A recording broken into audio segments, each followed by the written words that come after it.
Welcome to our YouTube channel lyricist actor Ramkumar. আজকে আমাদের আলোচনা সাহেব ভট্টাচার্য এবং সুস্মিতাদের বিষয় নিয়ে। টেলিপাড়ায় এখন প্রেমের মরশুম, একান্তে সময় কাটাচ্ছেন সাহেব সুস্মিতা। একই জায়গায় ছবি নিজেদের সোশ্যাল মিডিয়া স্টোরিতে শেয়ার করেছেন দুজনে। ধারাবাহিকের পর্দায় তাদের জুটির ঠিক যতটা কদর পর্দার বাইরে রিয়াল লাইফেও ঠিক কিন্তু ততটাই রয়েছে।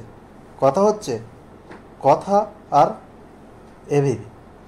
পর্দায় তাদের ঠিক যতটা মাখো মাখো রসায়ন, বাস্তবেও কিন্তু সেটাই রয়েছে। তার প্রমাণ মিলেছে অনেকবার। তাদের এক ঝলক দেখার জন্যে অপেক্ষা অধীর অনুরাগীরা। নেট পাড়ায় গুঞ্জন তারা নাকি প্রেম করছেন, কিন্তু সম্পর্ক নিয়েও কোনো রকম মুখ খোলেননি এই জুটি, সাহেব ভট্টাচার্য ও সুস্মিতাতে। একই জায়গার ছবি নিজেদের সোশ্যাল মিডিয়ার স্টোরিতে শেয়ার করেছেন দুজনে। তবে ভক্তদের সঙ্গে লুকোচুরি করেই যেন একটু আলাদাভাবে ছবি তুলে পোস্ট করেছেন তারা নিজেদের ইনস্টাগ্রাম স্টোরিতে। সেই ছবি দেখেই উঠছে নানা প্রশ্ন।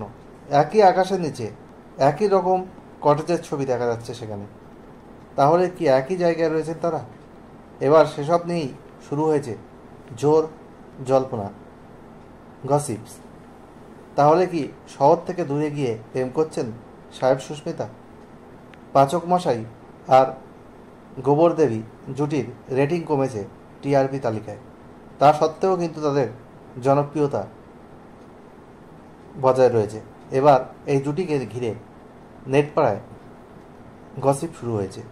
তারা নাকি এবার একান্তে সময় কাটাতে গিয়েছেন শহর থেকে দূরে। শোনা যাচ্ছে এখন নাকি কথা ধারাবাহিকের কোনো আউটডোর শুটিংও হচ্ছে না। আর এখান থেকেই দানা বাজছে রহস্য। তাহলে হচ্ছেটা কি? সত্যিই কি সম্পর্কে রয়েছেন তারা, নাকি পুরোটাই দর্শককে ধাঁধায় ফেলার জন্যে? সেই প্রশ্নেরও যদিও উত্তর মেলেনি। ভবিষ্যতে আমরা জানতে পারবো এই জুটির কথা।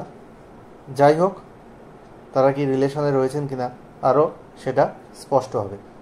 ভালো লাগলে আমার এই চ্যানেল লিরিসিস্ট অ্যাক্টর রামকুমার অবশ্যই লাইক, কমেন্ট, সাবস্ক্রাইব এবং শেয়ার করে সবাইকে দেখার সুযোগ করে দেবেন। বেল আইকনে প্রেস করে রাখবেন যাতে নতুন ভিডিও আপলোড হওয়ার সাথে সাথে আপনাদের কাছে নোটিফিকেশান পৌঁছায়। আর আপনাদেরকে বলি, এই চ্যানেল কিন্তু শুধু টলিউড, বলিউড, গসিপ বা বিভিন্ন ধরনের কারেন্ট টপিক নিয়ে আলোচনা নয়। এখানে নিজের লেখা গান থেকে শুরু করে বিভিন্ন লাইভ পারফরমেন্স সিঙ্গারদের, তারপরে ট্রাভেলিং ব্লগ, কুকিং ব্লগ সব কিছুই থাকে। আজ এখানেই শেষ করছি। আপনারা সবাই ভালো থাকুন। আবার খুব তাড়াতাড়ি নতুন টপিক নিয়ে আপনাদের সামনে হাজির হব।